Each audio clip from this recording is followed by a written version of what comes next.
Hey everybody, this is D Hunter, bringing another action figure review. Today, we're going to look at the Mafex Batman Knightfall Bane.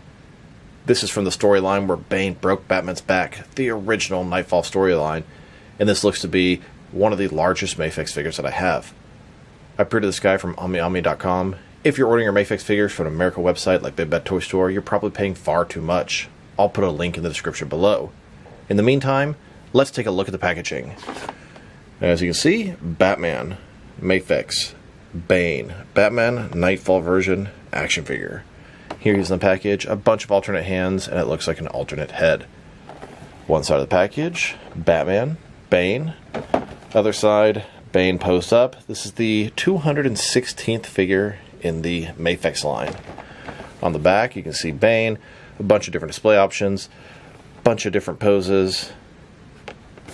And at the bottom, there's his barcode, if that helps. So no further ado, let's open him up. And I did get two of these Bane figures, one of which to open and enjoy, the other one to keep unopened in my complete Batman and related unopened action figure collection. Alright, now that this figure out of the package, here he is with all his accessories laid out. He doesn't come with any accessory items, but a bunch of swappable parts.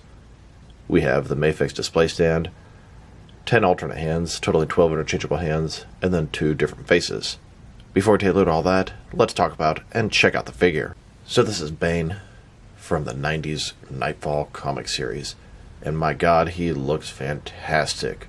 They completely captured his look, the spandex, the luchador type mask, the venom tubes. It looks like it jumped right out of the comics.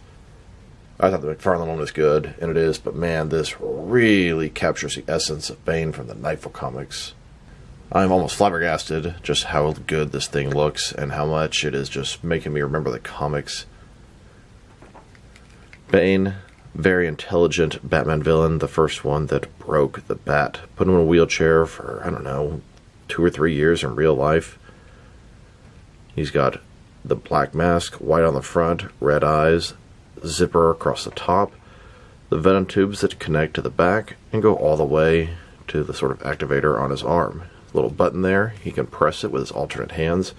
He's got the spandex outfit, it's kind of like a wrestler. The belt very specifically looks like this in Knightfall. Double jointed knees, double jointed elbows, hairy arms, hairy back, just like the comic. Even the shoulders, the drop down shoulders, they did a pretty decent job making it look good either way. I am very, very pleased with what I'm looking at. And a closer look at his face and head sculpt. The mask looks excellent. Everything is exactly how I remember it. And then here's the figure, broken down as far as he can go, with all of his removable parts detached. Looks pretty weird like this. Let's check out his accessories. Let's start with the display stand. It comes in a bunch of different pieces. When put together, it's going to look like this. We have the base here with 3 different slots for the post. And the post, which can rotate at the bottom, hinge at the bottom, hinge in the middle, hinge at the top, rotation at the top, and it has a little clamp to hold your figure in place. Now let's check out his hands. He has a total of 12 of them, 6 right hands and 6 left hands. Here he is with his first pair of hands. These are his fists. Next, with a pair of pointing hands.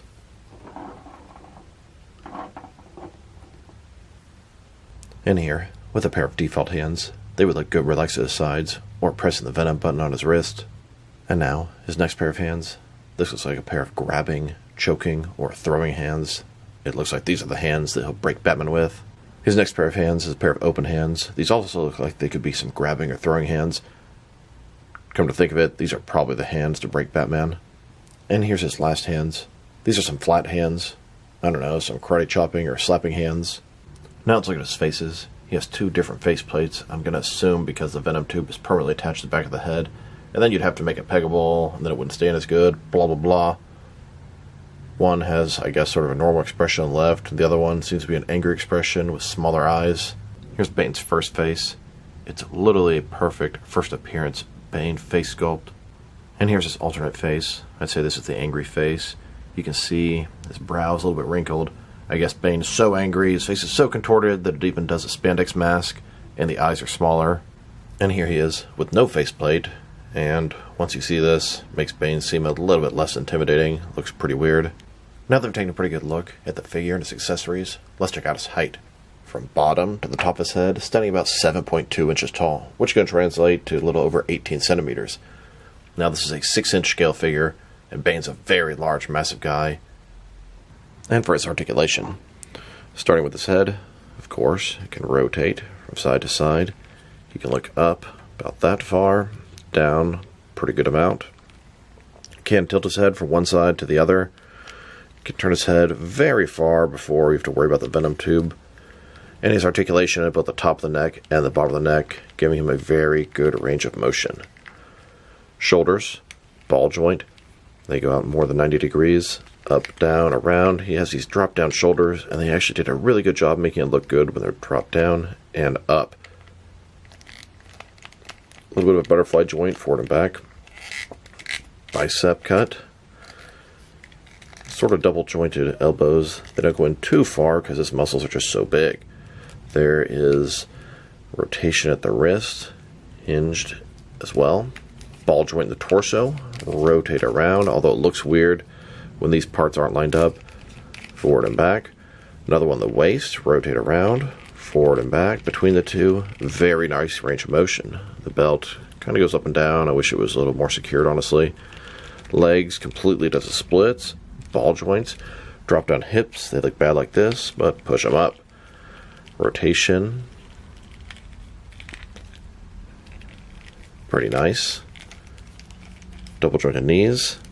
And then the ankle. Forward and back. Rotate. Tilt. Rock. Toe articulation. Very nice, and they did a really good job of making it all pretty seamless. A lot of times they look so awkward in the shoulders here, but excellent job with Bane. Here's a look at Bane and his henchman, Zombie, Trog, and Bird in their lair. And now, onto the Batcave setup. Batman comes home after a night of crime fighting and feels like something isn't right. Batman finds his trusty butler Alfred unconscious on the floor. Bane comes around to the corner, pointing at Batman and says, "I'm here for you, Dark Knight." Batman gets up, getting ready to face off with Bane, but he's fighting exhaustion. He's fighting months of fighting the different supervillains that Bane led off Arkham Asylum. Bane has been watching, learning Batman's tactics. Everything's been leading up to this moment where he can defeat the Bat. Bane presses the venom button on his forearm. It's about to get nuts. Right before his very eyes, Batman watches Bane get bigger and bigger. He's juiced up off the venom and ready to break the Bat. Bane immediately knocks Batman to the ground. It doesn't take Bane long to get the upper hand. Bane is just pummeling him. Batman may get a good lick or two off, but it's not even slowing Bane down, not phasing him one bit. Bane is choking Batman and throws him right into the Jason Todd Memorial. In this moment, Batman has essentially been defeated, but Bane is not through. And then we all know what happens next. Bane lifts up one knee, picks up Batman, and then breaks the Bat. Months later, Jean-Paul Valley has become Azrael and replaced Batman. He's alienating all of his allies and those around him, although he does become tough enough to defeat Bane. Now let's check him out. Next to some other action figures, starting off with some other Bane figures. Here are all the Bane figures that are specifically based off the Knightfall look. McFarlane, DC Direct, Mafex, Mattel, and I'm gonna say, I think this Mafex one is my favorite of the bunch. I really do like this McFarlane release, but he's definitely bigger than he's supposed to be. The Mafex one just looks like he jumped right off the comic page. Here he is, next to all the different McFarlane DC Multiverse Bane figures, 3 of which are from the comics, 3 of which are from the movies. And here he is, next to the Storm Collectibles Injustice 2 Bane. And here he is, with all of my DC Direct and DC Collectibles Bane figures. These are from the comics, the animated series, and the video games. And here he is, next to the previous Mafex Bane. This is based off the Dark Knight Rises. Very different interpretation of Bane. Then, here he is with all my different Mattel Bane figures. These are from the movies, the comics, and some of their own made-up, semi-animated properties. And now, with a couple of older Kenner Bane figures. Here are all the Bane figures that I have in my collection. I believe I have all of them in the 6 and 7 inch scale. And here's a look at Bane with his henchmen from Knightfall. These are custom versions of Zombie, Trog, and Bird. My wife made these for me about 10 years ago, And here he is, next to another custom version of Bird, but this is the version from Arkham Origins. Now let's check him out with some other Mafex figures. Here he is with the first figure in the Mafex Knightfall collection. This is Azrael in his Batman armor. And the second figure in the Knightfall collection is just a standard Batman in his blue and gray outfit. Then they released this Bane figure, giving us a small Knightfall collection, and hopefully they'll expand on it. So here's the entire Mafex Knightfall collection. It's really 3 figures so far: Azrael, Bane, and Batman. I'd welcome anything else they could make for Knightfall. Tim Drake Robin, Nightwing, Huntress, Joker, Scarecrow. They're very similar designs to some of the Hush figures. Rumor is they're doing a Tim Drake in the Hush line. That should work fine in the Knightfall line as well. Here's Bane, next to several Mafex figures. These are from the movies and the animated show. And here he is, next to a couple more comic Batman Mafex figures from The Dark Knight Returns and Hush. I hope the Knightfall line gets the same treatment these lines got. Here's Bane, with some Batman supporting characters from Hush, Catwoman, Nightwing, and Huntress. And here he is, with some Batman villains from Hush, Joker, and Harley Quinn. They do have the upcoming Scarecrow and Riddler, giving us a pretty extensive rogues gallery for Hush, and I hope they do the same for Knightfall. Now let's check him out, next to some other recent Mafex figures. Here he is, next to the Dark Knight Returns Batman. This is the deluxe version that came with the horse. And then the Dark Knight Returns Joker. This one has the textured sports jacket and the cotton candy. Then, next to 2 of the Chapter 4 John Wick figures. Now let's check him out, next to some action figures from different various companies, so we can see how he fits in, both scale and style-wise, in case you don't know which lines you can mix him with.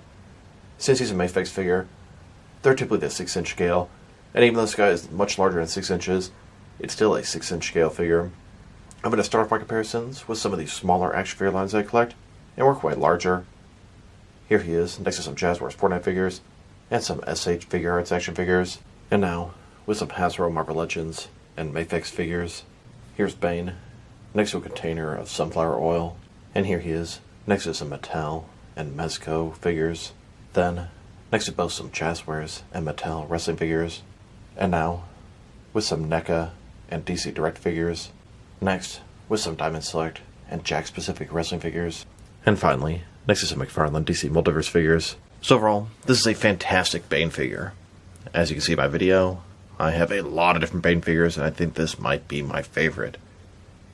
The sculpt and paint job are absolutely excellent. It looks like he jumped right out of the Knightfall comics.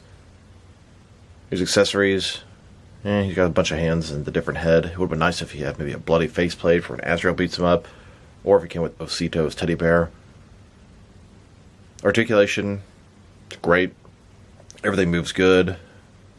Double jointed elbows, knees, pretty good rotation, and the biceps, etc.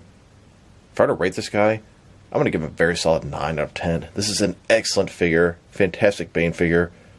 I think I have a new favorite. The only sort of complaints I would have, obviously, I would prefer to be a little bit larger as I'm more into the 7-inch scale, but he is perfect with the rest of the Mafex figures.